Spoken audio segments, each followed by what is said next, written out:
do Senhor, lá no segundo livro das Crônicas, no capítulo de número 33. Segundo livro das Crônicas, capítulo 33. Segundo livro das Crônicas, capítulo de número 33.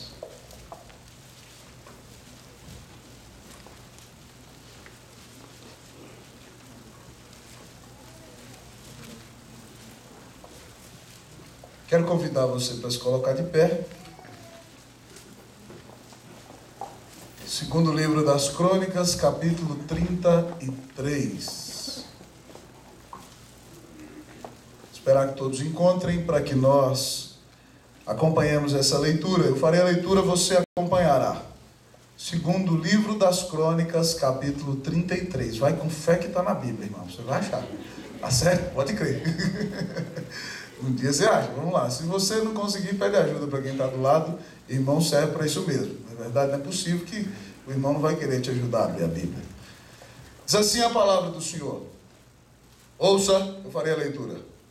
Tinha Manassés 12 anos de idade quando começou a reinar, e 55 anos reinou em Jerusalém. Fez o que era mal perante o Senhor, segundo as abominações dos gentios, que o Senhor expulsara de suas possessões, de diante dos filhos de Israel. Pois tornou a edificar os altos que Ezequias seu pai havia derribado, levantou altares aos Baalins, e fez postes ídolos, e se prostrou diante de todo o exército dos céus, e o serviu. Edificou altares na casa do Senhor, da qual o Senhor tinha dito: em Jerusalém porei o meu nome para sempre. Também edificou altares a todo o exército dos céus, nos dois átrios da casa do Senhor. Queimou os seus filhos como oferta no vale do filho de Inom. Adivinhava pelas nuvens, era agoureiro, praticava feitiçarias, tratava com necromantes e feiticeiros, e prosseguiu em fazer o que era mal perante o Senhor, para o provocar a ira.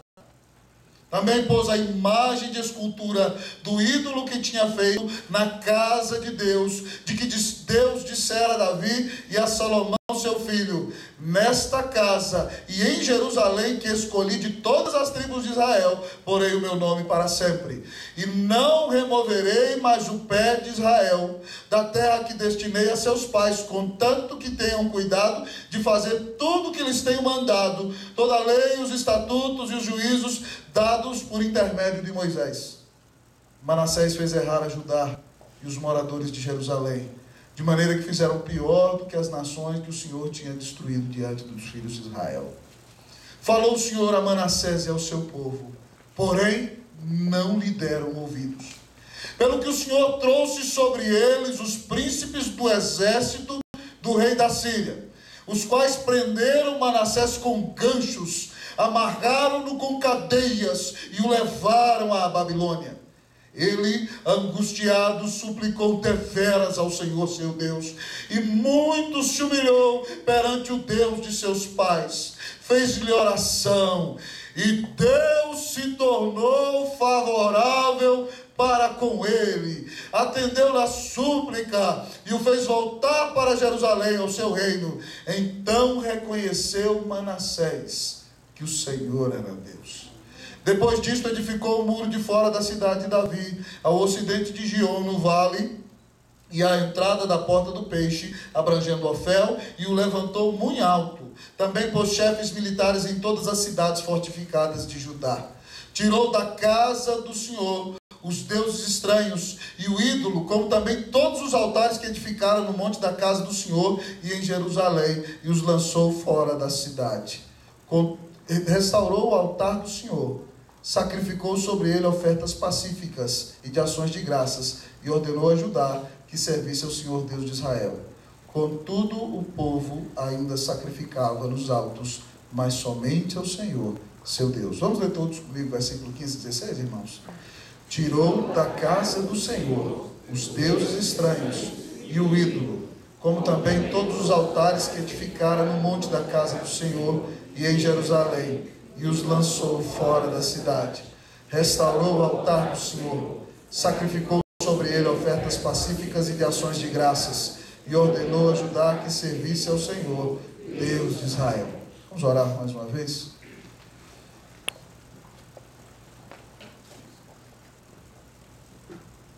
Senhor, nós somos pecado. Tu és santidade. Nós cheiramos morte. Teu aroma, ó Deus, é de vida. Nossa natureza, ó Deus, é visitada pela tristeza. Tu és a eterna alegria. Nós nascemos em pecado, mas o Senhor é Deus de graça. Ó Deus, obrigado por essa dialética da graça. Ó Deus, na qual o Senhor não ficou somente reservado a Ti mesmo, mas o Senhor, além de criar, resolveu redimir, resolveu lavar, resolveu perdoar, resolveu purificar. Muito obrigado, Deus, porque eu me coloco em pé nesse púlpito, não é confiado em justiça humana, nem a habilidade ou capacidade de eloquência, mas sim confiado na justiça de Cristo Jesus. Confiado a Deus, ó Pai, que Cristo é quem nos faz justos, nos declara justos por meio da fé e vai nos santificando na caminhada. E por isso, Deus, nessa noite com os meus irmãos, nós queremos Te pedir perdão pelos nossos pecados. Perdão, Deus, por tudo que temos feito de errado. Perdão, Deus, muitas vezes pela dureza de coração. Perdão, Deus, pela hipocrisia com a qual dizemos que Te servimos e priorizamos qualquer coisa que nos agrade antes de Ti mesmo. Perdoa, Deus, ó Pai. Ó Pai, o coração duro, pecador, miserável, que foge de Ti, que se rebela contra Ti. Ó Deus, lava-nos no sangue do Cordeiro e olha para nós através da graça e da salvação de Jesus nessa noite. Fala no nosso coração, Deus. Fala na nossa alma. Eu sei que nós não merecemos, Deus. Nós merecemos que o Senhor nos deixe duros nessa noite. Mas, Deus, não se esqueça do que Cristo fez na cruz, Senhor. Não se esqueça, Deus, da grande obra do Cordeiro. E não se esqueça de quem Tu és, pois Tu és Deus de graça, Senhor. Então nós esperamos em Ti nessa hora. O Espírito vem aquecer o nosso coração. Que o Senhor sopre a Tua palavra em nossa alma nessa noite. Que nós ouçamos o Senhor falar e que por Ti sejamos transformados. Nós Te pedimos em nome de Jesus. Amém, Deus. Poder sentar, amados irmãos.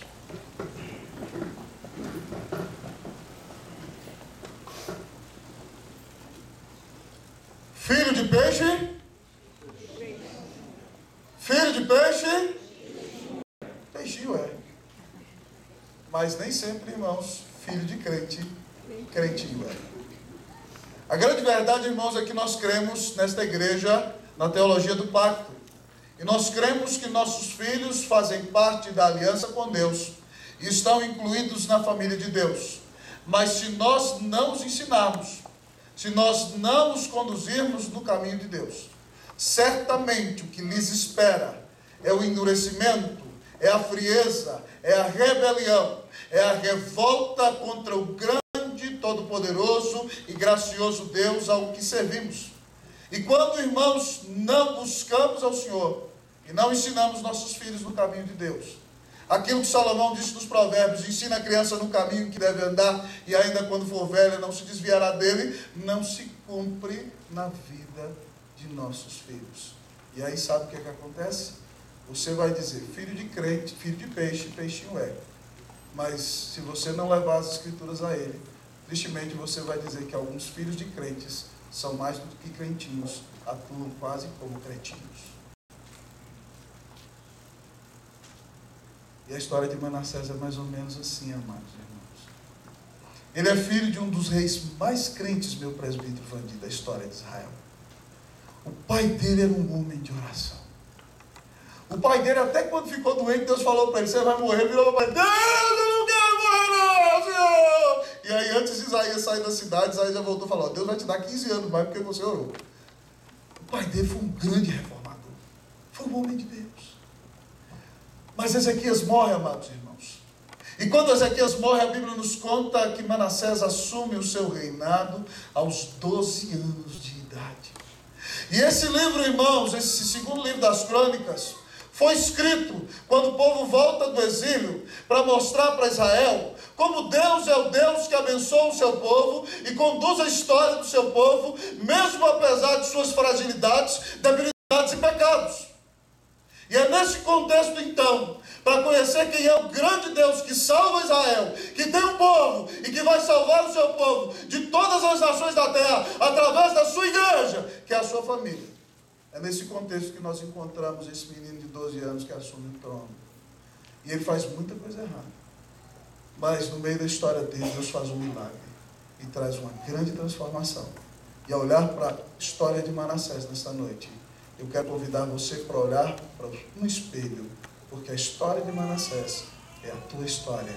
Então hoje escancare o teu coração, porque hoje você verá a história da salvação. Essa é a história de Manassés, essa é a minha história, essa é a sua história. O texto nos mostra hoje a nossa história, a história da salvação. E ao olhar para o texto da palavra de Deus, irmãos, inicialmente o Senhor nos revela nesse texto que a história da salvação é uma história de depravação. A história da salvação começa com a depravação. O texto nos diz, amados irmãos, que Manassés reina 55 anos. Ele assume o seu reinado com 12 anos de idade. E a Bíblia nos conta no texto que lemos, irmãos, que ele fez o que era mal perante o Senhor, segundo as abominações de todas as nações que o Senhor expulsa de diante dos filhos de Israel. E a Bíblia nos vai dizer aqui, irmãos, no texto que nós lemos, de uma maneira muito triste e quase angustiante, que Manassés edifica os altos que o seu pai destruiu. O texto nos diz, irmãos, que ele levantou os altares que o seu pai derribou, mas além disso ele levantou altares a Baal, aos Baalins, levantou postes ídolos, irmãos, que são altares à deusa Astarote, certo? Uma deusa da fertilidade. Mas o texto diz ainda, amados irmãos, que ele não somente fez isso, mas ele se prostrou diante de todo o exército do céu. Ele viu o sol e dizia: ó sol, eu te adoro com todas as minhas forças. Ele via e dizia: lua cheia, ó, tu és a minha deusa. Ele viu uma estrela mais bonita no céu: tu és a estrela a qual eu vou adorar e vou seguir. E ele adorou todas as estrelas do céu. Filho de crente, nem sempre crentinho, é? E a Bíblia nos diz, irmãos, mas que ele passa, além de todas essas abominações, o texto da palavra nos diz que ele edifica altares na casa do Senhor. E o texto diz que, citando 2 Samuel 7,13, que Deus tinha dito que em Jerusalém ele poria o seu nome. Esse homem não respeitou a Deus, não respeitou a ninguém. Ele construiu altares para falsos deuses na própria casa de Deus.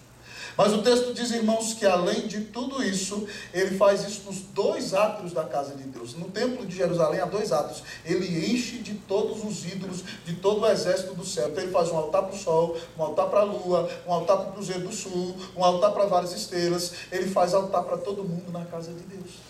E se não bastasse, amados irmãos, tanta atrocidade e ofender tanto a santidade do Senhor, a Bíblia diz que ele queima os seus próprios filhos. O texto não diz a qual Deus, mas o Deus que exigia queimar filhos era Moloque, no vale do filho de Inom, que ficava a sudeste do templo, ao sudoeste da cidade de Jerusalém. Manassés queima os seus próprios filhos, amados irmãos, como sacrifício a demônios. Esse homem é o clímax da loucura. Se eu e você tivéssemos uma arma, amados irmãos, e sabemos o perigo que esse homem é para a humanidade, e que ele pode matar mais um filho, eu não sei o que eu e você faríamos se nós tivéssemos a oportunidade de acabar com a vida desse homem. Mas a palavra de Deus, amados irmãos, diz, além disso, no versículo 6, que além de matar os seus próprios filhos no vale do filho de Inom, ele olhava para uma nuvem e começava a adivinhar. Além disso, ele era agoreiro, era adivinhador, era um macumbeiro de primeira, amados irmãos. Diz o texto que ele praticava feitiçarias. E o verbo aqui, irmão, está num paradigma verbal do hebraico, que se chama piel. E a ideia é a seguinte: ele era um feiticeiro que praticava isso com o maior fervor. Mas diz o texto que além disso, conforme Deus condenava, ele tratava com necromantes. Necromante, irmão, é quem fica invocando o morto. Como se pudesse invocar, porque é diabo e é demônio fingindo de morto. Mas ele então invocava necromantes, necros vem de mortos, ok? Então ele buscava falar com os mortos, coisa que Deus condena na sua palavra. E ele também tratava com feiticeiros e prosseguiu em fazer o que era mal perante o Senhor para provocar a ira. Mesa branca, mesa preta, vermelha, de toda cor. Manassés se tornou o cara mais esotérico e buscou qualquer coisa contrário ao Deus que se revelou a ele na palavra, para provocar a ira do Senhor. Mas se não bastasse isso, amados irmãos, diz o texto que ele pegou a imagem de escultura que ele fez, o poste ídolo, para a deusa Astarote, tá certo? A deusa da prostituição. E pôs a imagem, olha o versículo 7. Também pôs a imagem de escultura do ídolo que tinha feito na casa de Deus, de que Deus dissera a Davi e a Salomão seu filho: nesta casa e em Jerusalém que escolhi, de todas as tribos de Israel porei o meu nome para sempre. Você já parou para pensar, irmão, que alguém que era para ser o pastor do povo, coloque no meio da casa de Deus um poste ídolo, uma estátua da deusa da fertilidade, da deusa da prostituição, em que os cultuadores desta estátua, quando a cultuam, se juntam com prostitutas cultuais e fazem sexo com elas na casa de Deus. E às vezes fazem sexo grupal. Veja até onde chegou a loucura e a profanação desse homem, fazendo da casa de Deus um lugar de culto, de prostituição. Deus tinha dito que ia deixar seu nome nessa casa, diz o texto. Deus prometeu a Davi e a Salomão que ele habitaria em Jerusalém, enquanto o povo de Israel guardasse o seu nome. Enquanto o seu povo obedecesse, Jerusalém seria a cidade de Deus e o templo seria a casa de Deus. E por causa dessas abominações de Manassés, Jerusalém depois é destruída e rejeitada, amados irmãos. E aí o texto termina dizendo para nós que de todos os erros de Manassés, assassinou seus filhos, profanou o culto a Deus, quis provocar a ira do Senhor, o afrontou de todas as maneiras. Manassés foi um péssimo mestre. O versículo 9 diz que Manassés fez errar a Judá e os moradores de Jerusalém, de maneira que fizeram pior do que as nações que o Senhor tinha destruído de diante dos filhos de Israel. Manassés fez da igreja algo pior do que o mundo, algo abominável, terrível. A história da salvação, irmão, é a história de depravação. Eu acho que para uma pessoa nunca ficaria melhor o termo depravação total da nossa teologia do que para Manassés. Manassés se entregou a toda sorte de pecado. Manassés se levantou contra Deus. Manassés apontou na cara de Deus dizendo: eu sou meu próprio Deus, eu adoro quem eu quiser, eu faço o que eu quero na minha vida e o Senhor não tem direito de me dizer nada. Se não bastasse tudo isso aqui, irmãos, que a gente diz que Manassés fez olhando para o texto, a palavra do Senhor nos diz, minha querida irmã e esposa, lá no segundo livro dos Reis, capítulo 21, versículo 6, que Manassés derrama muitíssimo sangue em Jerusalém, muitíssimo sangue em toda a cidade. Manassés assassina seus filhos, mas assassina a todos os opositores, inclusive os profetas do Senhor. E você não sabe a quem Manassés matou. Manassés matou o grande profeta de Jesus, o pregador de Jesus, aquele que 700 anos antes de Jesus nascer anuncia ao Senhor com grande eloquência, com grande graça, com grande amor. O profeta Isaías, já um senhor de idade, fugindo do rei louquinho adolescente, entra numa árvore. Então, amados irmãos, os soldados de Manassés cerram a Isaías pelo meio, dentro de uma árvore. Um tremendo profeta de Deus. Se você tivesse a oportunidade de dizer o destino de Manassés, para onde você o mandaria? Para onde? Pode falar com gosto, vai lá. Para onde você mandaria Manassés? Inferno, meu irmão. Mas eu quero dizer para você, meu irmão, que os seus pecados são tão ofensivos a Deus como os pecados de Manassés.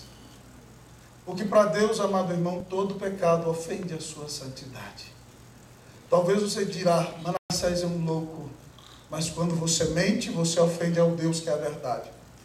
Quando você adultera, você trai o Deus que é fiel. Quando você peca contra um Deus santo. Quando você só olha para si mesmo e se deleita em si mesmo, e se glorifica e se regozija e tem prazer em si mesmo para sempre, e prioriza mais a você, até do que o próprio Deus e a adoração dele na sua vida, você está ofendendo a santidade de Deus.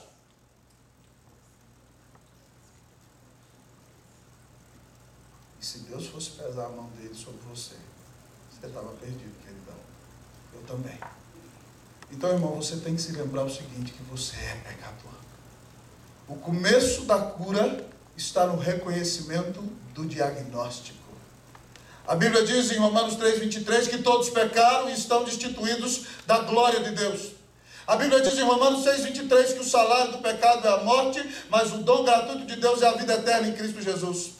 A Bíblia diz em Efésios capítulo 2 que nós estávamos mortos dos nossos delitos e pecados, nos quais nós andamos outrora, que nós éramos filhos da ira, que nós andávamos debaixo da influência de Satanás, que nós vivíamos conforme o jeitão do mundo de viver e não nos preocupávamos com Deus, que nós, amados irmãos, vivíamos em rebelião total contra o Senhor.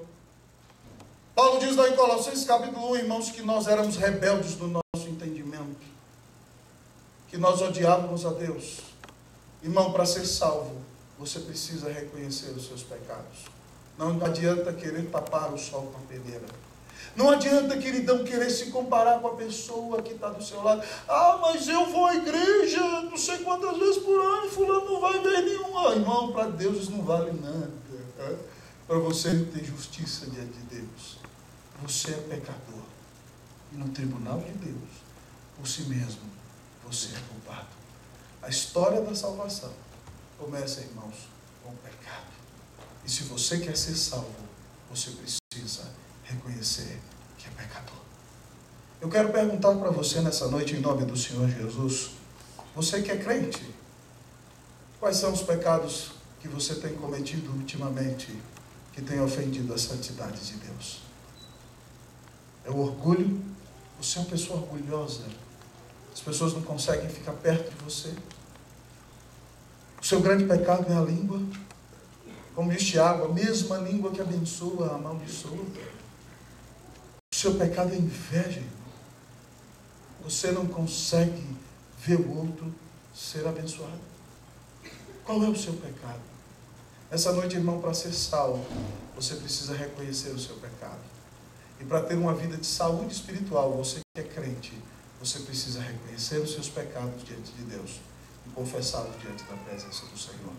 A história da nossa salvação é uma história que começa com depravação, com pecado, e nós temos que reconhecer os nossos pecados diante do Senhor Jesus. O Senhor Jesus pode te perdoar nessa noite. O Senhor Jesus pode te lavar do seu pecado, mas você precisa reconhecer e confessá-lo ao Senhor. A história da salvação não é uma história que começa com pecado, é a história da depravação. Mas, irmãos, nós estamos ansiosos para continuar a contemplar a história. E olhando para o texto da palavra nessa noite, o Senhor vem nos revelar que a história da salvação, além de ser a história da depravação, a história da tua salvação é a história da graça. A história da salvação é a história da graça. Versículo de número 10, vamos ler comigo. Versículos 10 a 13. Eu vou ler o 10, vocês o 11, eu o 12, vocês o 13. Falou o Senhor a Manassés e ao seu povo, porém não lhe deram ouvidos.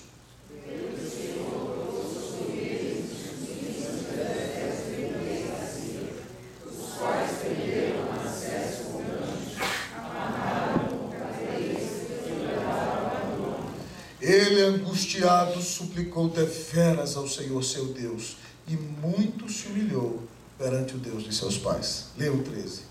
Fez oração, e Deus tornou favorável a Davi, atendeu-lhe a súplica, e o fez voltar para Jerusalém, ao seu reino. Então reconheceu Manassés que o Senhor era Deus. Deus falou com ele, irmão. Ele estava fazendo todas aquelas atrocidades, matando seus meninos, os próprios filhinhos dele, matando os profetas de Deus, começando o culto de prostituta dentro da igreja, adorando a demônios e fazendo altares em todo lugar. E Deus falava com aquele homem e ele não queria ouvir, meus amados irmãos. O coração dele se endureceu e o povo se endureceu junto com ele, irmãos. Então, irmãos, quando Deus fala, Deus quer ser gracioso com alguém, a pessoa vem pelo bem ou vem pelo mal. É como vocês costumam dizer, se não é pelo amor, é pela dor. E Manassés não fez caso de Deus. Então Deus, amado irmão, mandou os exércitos do rei da Síria, diz o texto, mandou os príncipes do exército do rei da Síria.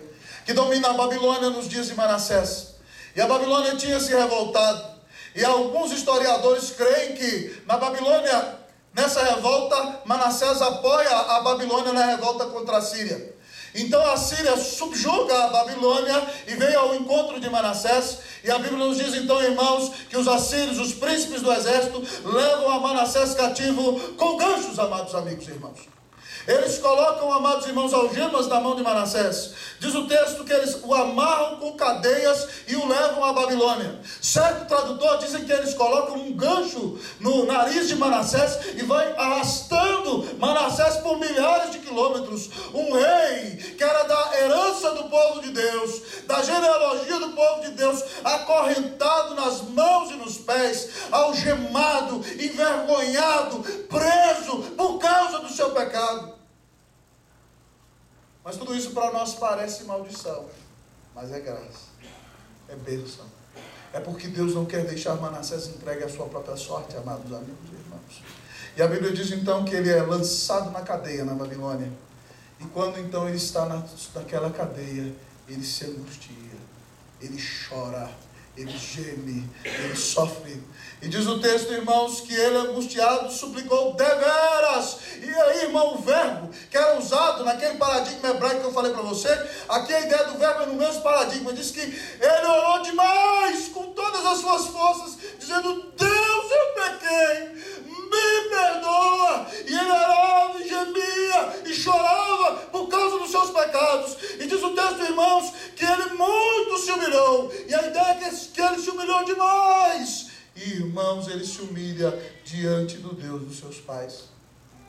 E ele faz oração. E se você fosse Deus, sabe o que você diria? Manassés vai para o inferno.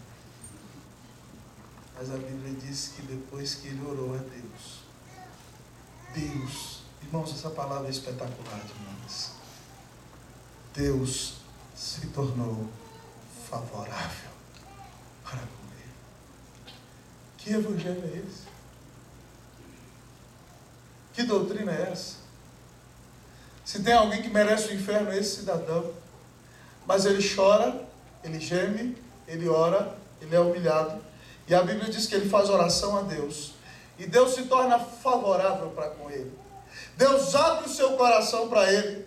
E Deus atende a sua súplica. Deus o perdoa. Deus o faz voltar à sua capital, a Jerusalém, a capital do seu reino. E a Bíblia diz, irmão, que então reconheceu que Manassés, que o Senhor é Deus. Manassés reconheceu que Deus é soberano e domina sobre tudo. Você acha que o coração de Deus só mudou depois que Manassés orou? Não, irmão. O coração de Manassés só mudou porque Deus, em sua soberania, nele atuou. Deus, irmão, manda o homem para o exílio. Deus coloca o sofrimento na vida dele, para que ele entenda que não é nada sem o Senhor. E quando está deveras humilhado, então, irmão, ele clama, ele chora, ele ora, ele se humilha e ele clama ao seu Deus. Há muita gente na igreja que é como Manassés, irmão. Se Manassés tivesse sido levado para o palácio da Babilônia e tivesse sido tratado como um rei, ele nunca teria se humilhado. E tem muita gente na igreja que não pode ser rico, porque se ele for rico, ele se rebela contra Deus.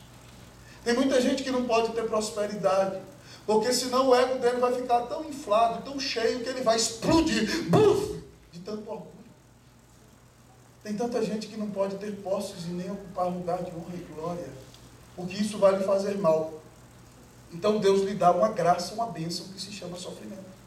É a graça do sofrimento, para salvá-lo de si mesmo, para arrancá-lo da boca do inferno, para tirá-lo da grande maldição da sua vida. Deus o coloca em grande aflição. É assim com Manassés.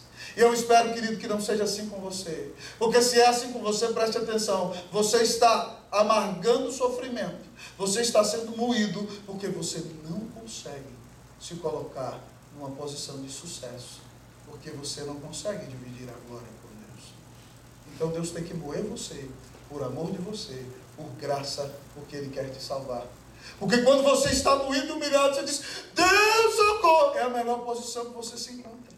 Por isso Deus às vezes tem que permitir que aquela enfermidade chegue lá na sua casa, porque senão você começa a se arvorar demais. Você começa a dizer, não, eu sou espetacular, eu já visitei tantas nações do mundo, eu falo 5 idiomas, não tem ninguém melhor do que eu sou tal pessoa, eu trabalho em tal lugar, eu sou filho de fulano e tal, e de repente então você se acha um bambambam. Aí Deus tem que tocar em você para te mostrar quem você é, criatura, para que você entenda que não é nada sem Jesus.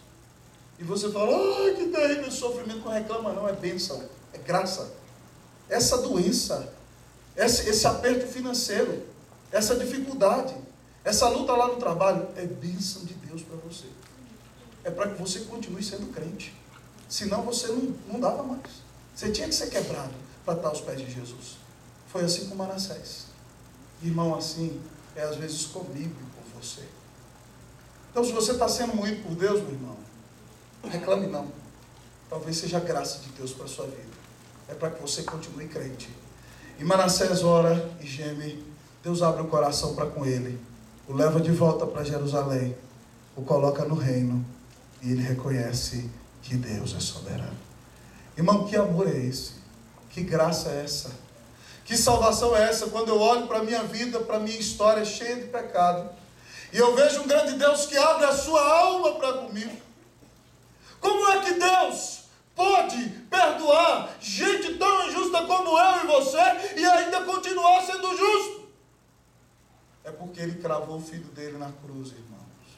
Alguns anos, alguns séculos depois de Manassés, Deus cravou o filho dele na cruz, no lugar de Manassés.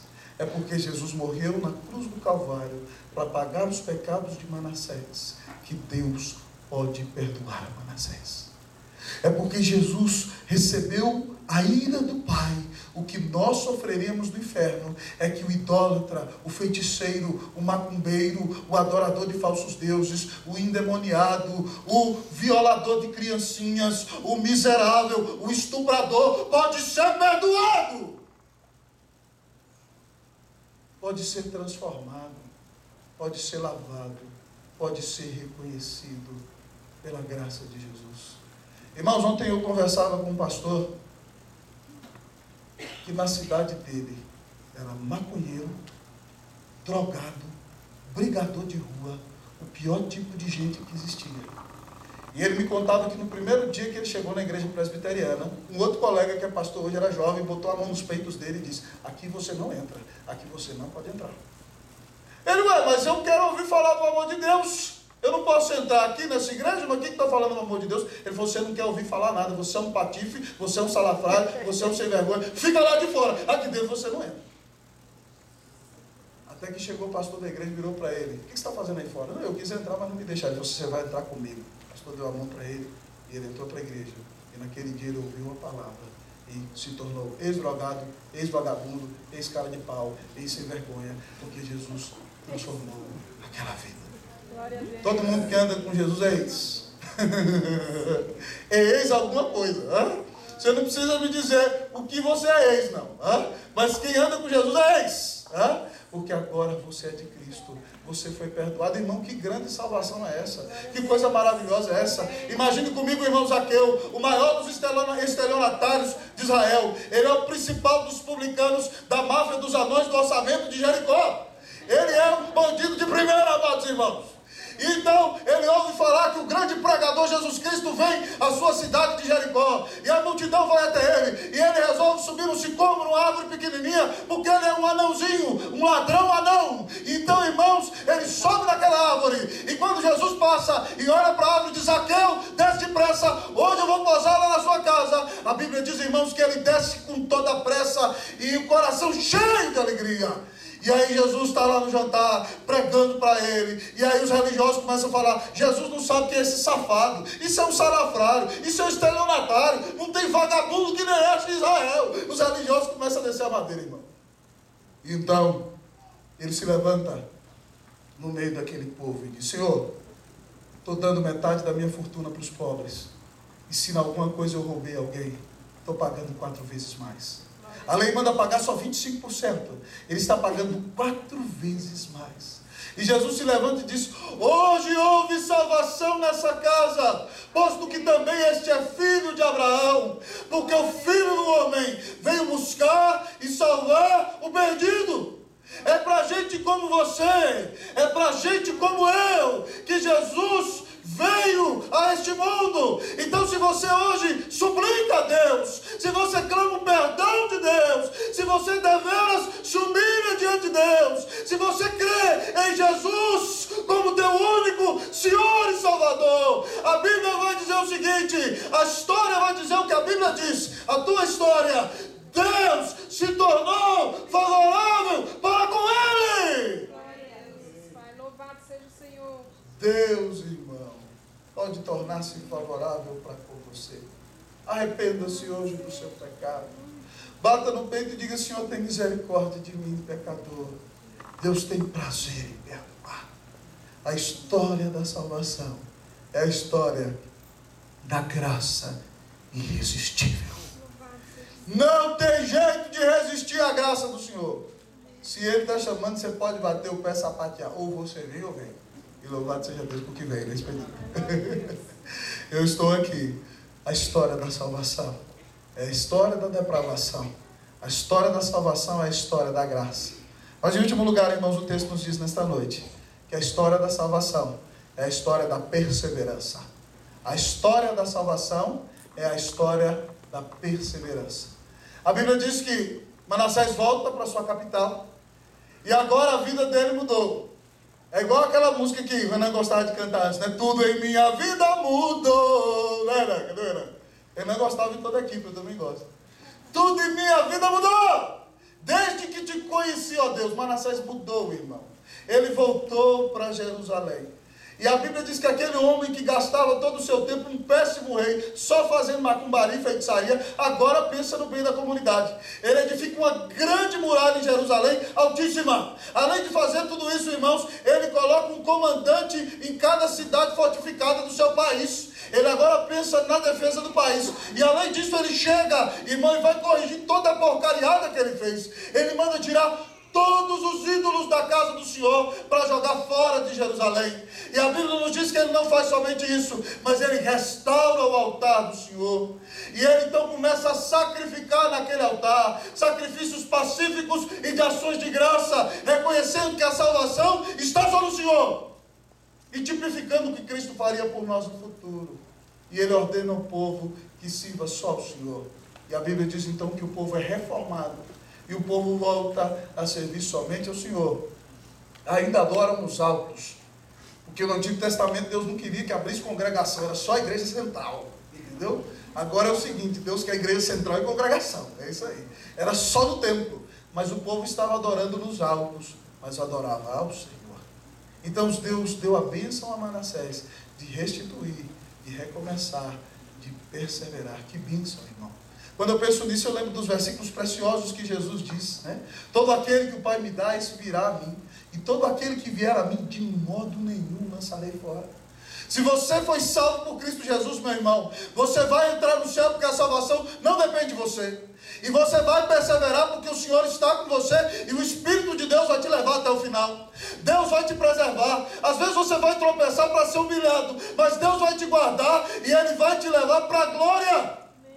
Jesus diz assim em João 6,44: ninguém pode vir a mim se o Pai que me enviou não o trouxer, e eu o ressuscitarei no último dia. Se você veio a Cristo, se você creu em Jesus, Jesus diz que você será ressuscitado no último dia. Aleluia. A sua história é uma história de vitória. A sua história é uma história de transformação. Adolescentes da galeria, a história de vocês é uma história diferente.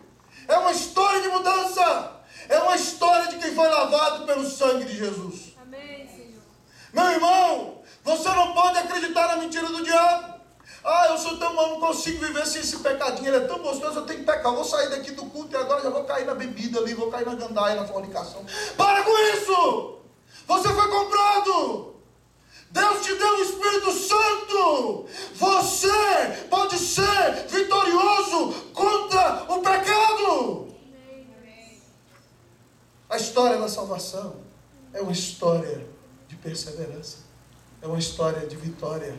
Jesus disse assim para nós, irmão, que as minhas ovelhas ouvem a minha voz, eu as conheço e elas me seguem. Eu lhes dou a vida eterna e ninguém jamais pode arrebatá-las da minha mão. Meu Pai que me deu essas ovelhas é maior do que tudo. E das mãos do meu Pai, ninguém pode arrebatá-las. Se você é de Jesus, irmão, ninguém pode te arrancar da mão de Jesus. Mas presta atenção. Deus te chama como você está. Mas Ele não vai te deixar desse jeito. Ele quer mudar a sua vida. E a palavra de Deus para você nessa noite é um desafio à perseverança. Pare de amar mais a si mesmo do que a Deus.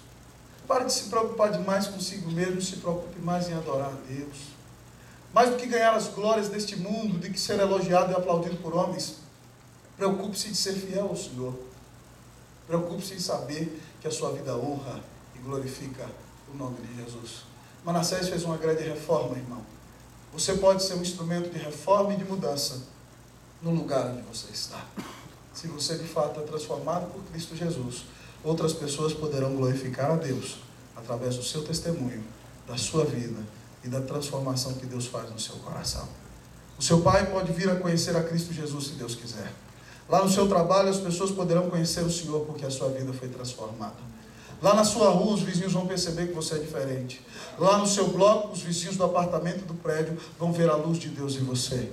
Você pode ser um instrumento de mudança nesse mundo se você de fato foi salvo por Cristo Jesus.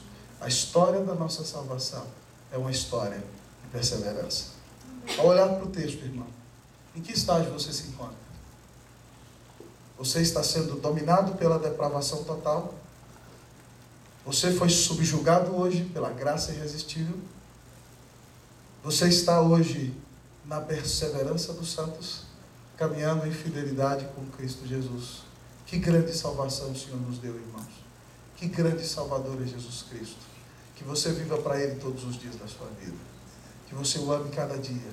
Que você saiba que o pecado já não tem mais domínio sobre você.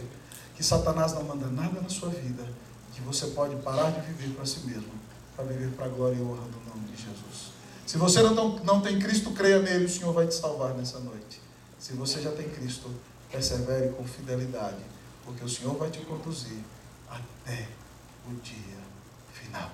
Que Deus nos dê, cada dia, uma linda história, a história da salvação. Vamos orar a Deus nesta noite? Vamos colocar a nossa vida diante do Senhor. Quero convidar você a olhar para a sua alma, para a sua vida nessa noite. Para o pastor que está pegando comigo a depravação total, hoje eu preciso me arrepender. Pastor, fui subjugado, estou apaixonado por Jesus. Pastor, estou tropeçando na perseverança. Eu preciso caminhar. Eu preciso perseverar na minha vida cristã. Quero desafiar você, irmão, colocar a sua vida hoje nas mãos de Cristo Jesus. E que o Senhor te abençoe, te conduza, e que a sua história não seja mais a história de Graça, de Expedito, de Poliana, de Felipe, ou de Milena, de Larissa, de Ellen, de Cleusa, de Ari, de Roster, mas que a nossa história seja a história da salvação. Amém. Vamos orar a Deus nesta noite. Vamos colocar nossa vida diante do Senhor. Querido Deus eterno Pai, nós te agradecemos por esta grande salvação. Deus, quando olhamos para a nossa vida, vemos pecado, vemos feiura, vemos tristeza. O nosso coração geme, ó Deus. Ó Pai, porque a Tua palavra é espelho. Mas quando olhamos para Ti, vemos graça, vemos perdão, vemos restituição, vemos um Salvador grandioso que é Jesus Cristo. E nessa noite, Deus, queremos Te pedir perdão mesmo, Senhor, pela dureza dos nossos corações, pela nossa frieza espiritual, pelo amor, Deus, a forma mais do que a essência, pelo amor, ó Deus, ó Pai, às coisas visíveis mais do que ao Deus invisível, por amar as bênçãos de Deus mais do que o Deus da bênção. Ó Pai, no nome de Jesus, muda a nossa vida. Nos ajuda, Deus, a caminhar contigo, a perseverar em fidelidade para contigo, a andar, grande Deus, todos os dias da nossa vida, na tua caminhada. Deus, que nós entendamos que a nossa história não é mais nossa, mas que a nossa história é a história da salvação. Transforma teu povo e abençoa a vida da tua igreja nessa noite. É o que nós te pedimos, em nome de Jesus. Amém. Vamos louvar.